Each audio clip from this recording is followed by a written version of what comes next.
Bismillah, Assalamualaikum. Jika kalian ingin sehat, hindari makanan yang mengandung tinggi lemak, gula, dan garam. Umumnya, lemak, gula mengandung kalori yang sangat tinggi, tetapi rendah akan nutrisi sehatnya, yang bisa memicu resiko kegemukan dan meningkatkan resiko terserangnya penyakit kronis. Bahkan pada tahap tertentu bisa menyebabkan kematian. Umumnya penyakit darah tinggi, stroke, diabetes, jantung, kolesterol tinggi merupakan jenis penyakit yang disebabkan oleh kegemukan. Sangat penting loh Kak untuk mengonsumsi berbagai jenis sumber makanan dalam diet harian kita, karena umumnya masing-masing jenis dari sumber makanan tersebut mengandung nutrisi yang berbeda pula. Untuk sayur dan buahnya minimal 5 porsi per harinya. Smart point-nya terletak pada karbohidrat kompleks dan makanan tinggi serat. Jika kalian adalah penderita anemia ataupun wanita hamil, minimal dalam diet kalian harus mengandung 600 mikrogram asam folat. Yang mengenai sumber makanannya, simak informasi lengkapnya pada video berikut.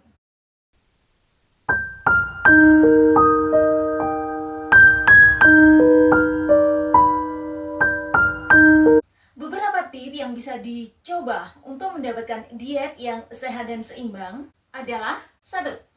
Cobalah untuk mengecek kadar lemak, gula, dan garam pada tiap-tiap makanan. Umumnya lemak dan gula kadar kalorinya sangat tinggi, tetapi rendah akan nutrisi sehatnya. Maka cobalah untuk mengurangi konsumsi keduanya.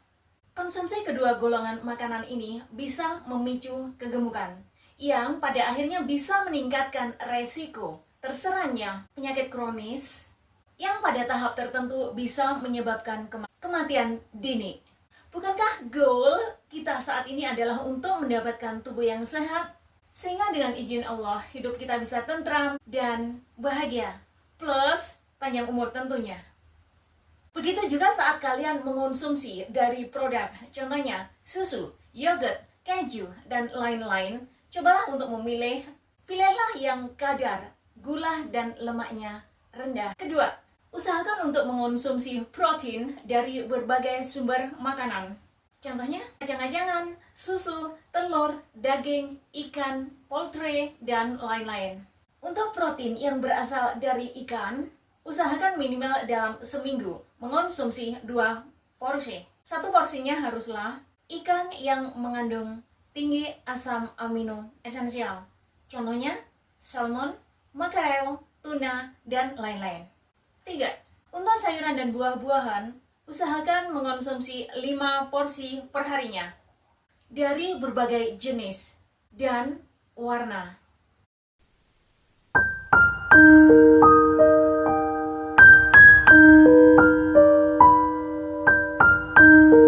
Keempat, untuk karbohidratnya, pilihlah jenis karbohidrat yang kompleks dan tentunya tinggi serat. Contohnya, biji-bijian utuh, ketela rambat, jagung, dan lain-lain. Berikut adalah contoh makanan yang sederhana yang dapat kalian pilih salah satunya, atau sesuaikan dengan selera kalian masing-masing serta faktor kemudahan mendapatkannya. Tapi untuk ukurannya, cobalah untuk mengikuti contoh dari saya, karena ini yang sedang saya lakukan. Ingat, tubuh yang kurus bukanlah jaminan kalian itu sehat.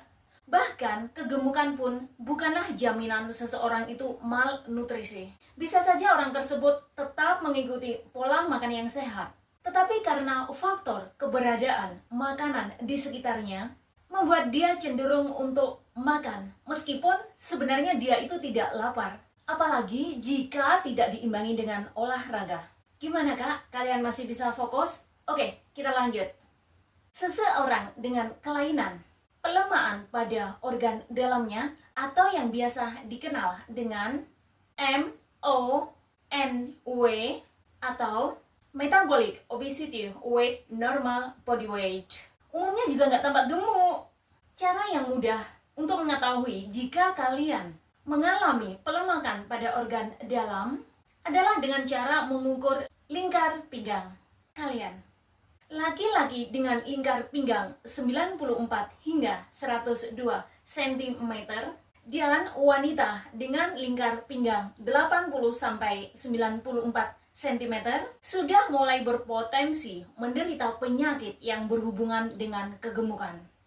Di antaranya penyakit darah tinggi, stroke, gagal ginjal, kolesterol tinggi, diabetes, jantung, dan lain-lain. Semakin besar lingkar pinggang seseorang, maka semakin tinggi pula potensi terserangnya penyakit kronis. Tetapi alhamdulillah, pelemakan organ dalam ini bisa diminimalisir dengan pengurangan porsi makan dan olahraga. Khususnya jenis-jenis makanan ataupun minuman yang berenergi tinggi dan berglycemic index tinggi.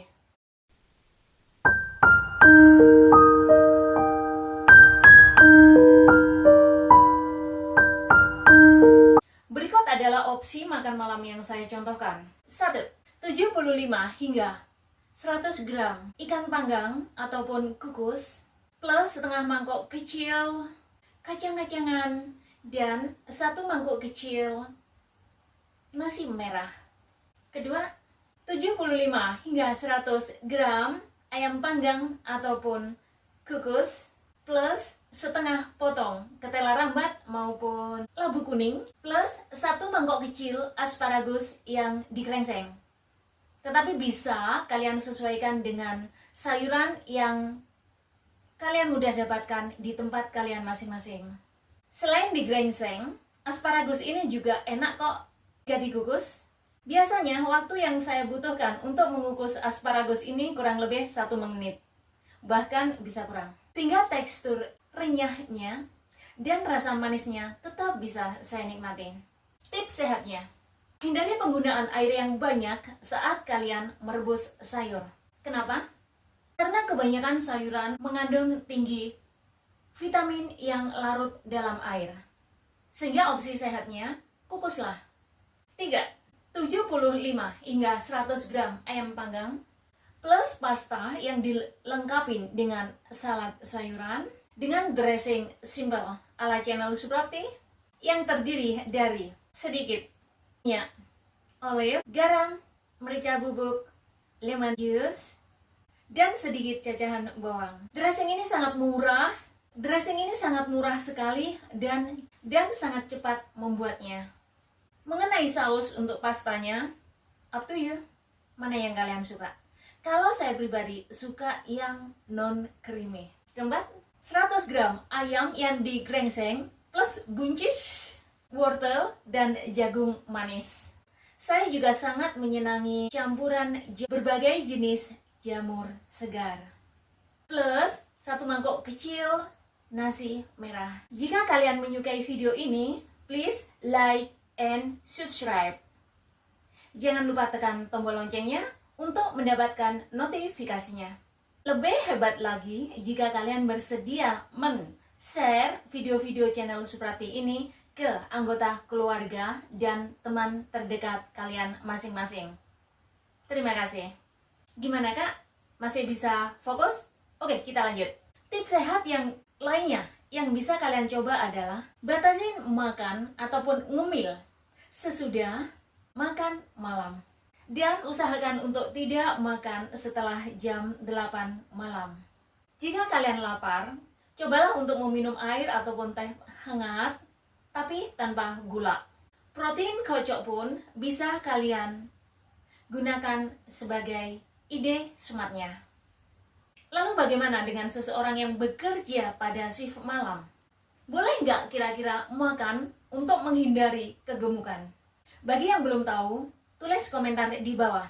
Gampang kak, contohnya gini. Suprapti, saya belum tahu. Tolong jelaskan yang lebih detail di video berikut. Usahakan untuk mengonsumsi banyak air. Kalian sah-sah saja kok minum teh ataupun kopi di pagi hari, tetapi usahakan tanpa pemanis ataupun tambahan susu maupun creamer. Di pagi hari, bahkan air yang berkarbonisasi secara alami. Sebenarnya, Kenapa sih saya memasukkan unsur kacang-kacangan ke dalam diet saya? 1. Seperti daging, poultry, ikan, susu, telur, kacang-kacangan yang meliputi kacang merah, kacang kedelai, kacang hijau, kacang kratok, kacang pinto, dan lain-lain merupakan sumber makanan yang kaya akan protein, iron, dan zinc atau zat besi. Kandungan lemaknya pun juga rendah. Bahkan ada yang bebas lemak, yang merupakan opsi terbaik untuk vegetarian. Kedua, seperti golongan sayuran yang lainnya, kacang-kacangan ini memiliki kandungan fiber, folat, dan potasium yang tinggi. Jika kalian telah terbiasa mengonsumsi daging, poultry, ikan, susu, telur, dan lain-lain, maka masukkanlah kacang-kacangan ini ke dalam sayuran. Dan minimal kalian mengonsumsinya 1,5 cangkir atau mangkuk kecil per minggunya. Khusus bagi penderita diabetes yang harus mengatur konsumsi karbohidratnya, dalam 1 cangkir kecil, kacang-kacangan ini mengandung kurang lebih 30 gram karbohidrat. Mungkin kita semua sudah familiar dengan isi setengah piring kalian dengan sayuran dan buah-buahan. Tetapi sebenarnya ini juga tergantung pada level energi yang kalian butuhkan masing-masing. Untuk diet 2000 kalori per hari, kebutuhan sayuran yang direkomendasikan minimal 2,5 cangkir per hari. Tetapi, usahakanlah untuk memenuhi sayuran tersebut dengan berbagai jenis sayuran, termasuk warnanya. Karena setiap jenis maupun warna sayuran memiliki kandungan nutrisi yang berbeda pula.